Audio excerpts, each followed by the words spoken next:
পুরুষ মানুষের জীবন হলো জমির মতো।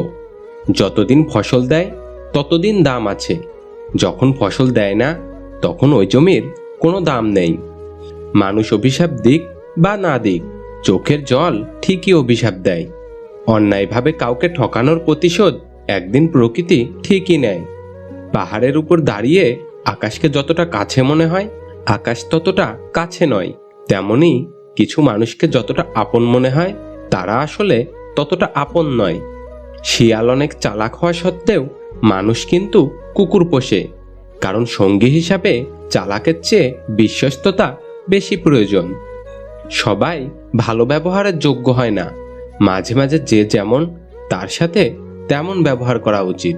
এটা অসভ্যতা নয়, প্রয়োজনীয়তা। বাবার উপর মেজাজ দেখিও না। সূর্য ডুবে গেলে যেমন পৃথিবী অন্ধকার, তেমনি বাবা না থাকলে পুরো জীবন অন্ধকার। বেঈমানরা কখনো অশ্রুর মূল্য বোঝে না।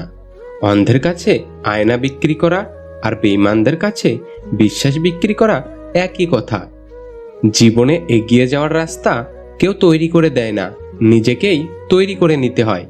কারণ এই সমাজে কেউ কাউকে উপরে ওঠার সুযোগ দেয় না। আমার সন্তানকে আপনি শাসন করার কে?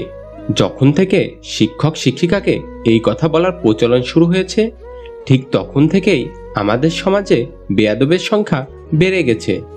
শত্রু তৈরি করার জন্য ঝগড়া করার প্রয়োজন নেই। আপনি সত্য কথা বলে দেখুন, আপনার আপনজনের কাছেও আপনি শত্রু হয়ে যাবেন। বাড়ির বউ তখনই সবার কাছে ভালো, যখন সে চোখ থাকতে অন্ধ আর মুখ থাকতে বোবা হয়। কথাটা শুনতে খারাপ লাগলেও এটাই বাস্তব।